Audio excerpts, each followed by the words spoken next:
Assalamualaikum warahmatullahi wabarakatuh. Selamat datang di kelas IPS bersama Ibu Kurnia Ramadhani Wahid SPD pada materi pasar dan harga.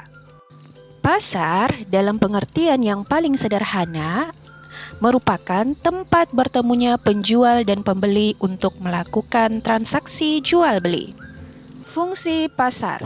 Fungsi pasar dibedakan menjadi 3, yaitu yang pertama, fungsi distribusi.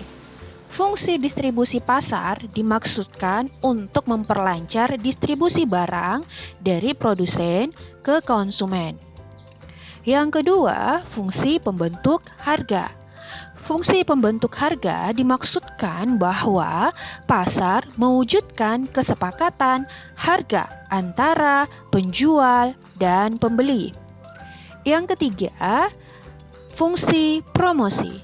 Promosi artinya memperkenalkan hasil produksi kepada masyarakat. Melalui fungsi ini, pasar menjual barang sekaligus memperkenalkan hasil produksinya kepada masyarakat. Macam-macam pasar. Macam-macam pasar menurut wujudnya ada 2, yaitu yang pertama pasar konkret. Pasar konkret adalah pasar nyata atau pasar yang unsur-unsur pasarnya seperti penjual, pembeli, dan barang yang diperjualkan ada di situ. Contoh dari pasar ini yaitu pasar yang setiap hari kita kunjungi untuk membeli kebutuhan sehari-hari. Barang yang kita beli dapat langsung kita lihat dan pilih sendiri sehingga tahu kualitasnya dari barang yang akan kita beli. Yang kedua adalah pasar abstrak, yaitu pasar yang antara penjual dan pembeli dan barang yang diperjualbelikan tidak dapat bertemu langsung di dalam pasar. Akan tetapi, transaksi dilaksanakan melalui alat komunikasi dan barang yang diperjualbelikan sudah diketahui betul oleh pembeli.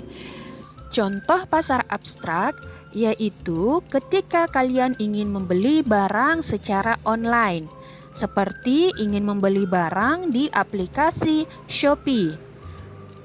Kalian dapat membeli barang dengan mengklik barang yang kalian inginkan pada aplikasi tersebut.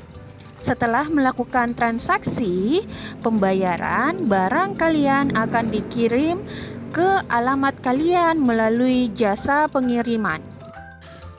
Macam-macam pasar menurut jenis barang yang diperdagangkan dibedakan menjadi 2. Yang pertama, pasar barang konsumsi, yaitu pasar yang memperjualbelikan barang-barang keperluan sehari-hari.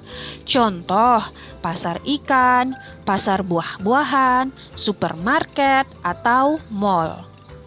Yang kedua, pasar barang produksi, yaitu pasar yang menyediakan keperluan faktor-faktor produksi. Contoh pasar ini antara lain pasar tenaga kerja yang merupakan tempat tenaga kerja mencari lapangan pekerjaan. Dan juga contoh lainnya yaitu pasar modal. Menurut luas jaringan distribusinya, pasar dibedakan menjadi 4 macam. Yang pertama, pasar setempat, yaitu pasar yang digunakan oleh masyarakat di wilayah sekitar dan melibatkan penjual dan pembeli di sekitar daerah tersebut.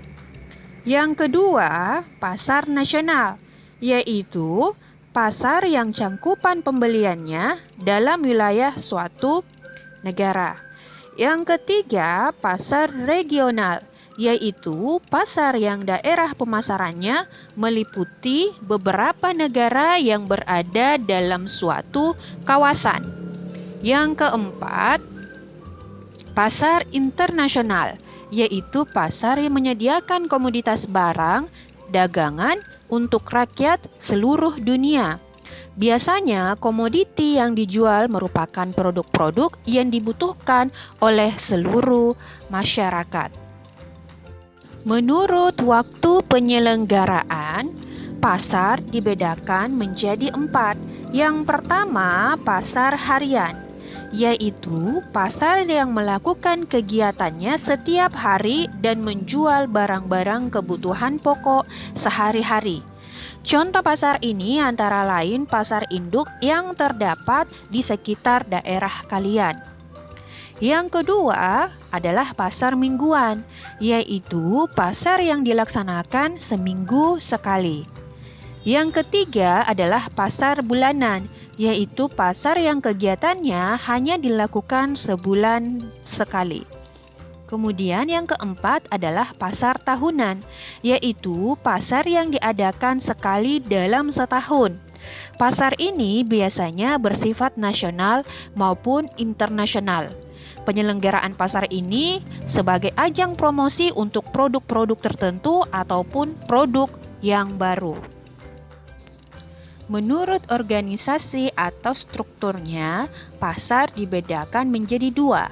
Yang pertama yaitu pasar persaingan sempurna, merupakan pasar yang di dalamnya banyak terdapat penjual dan pembeli yang sama-sama telah mengetahui situasi pasar.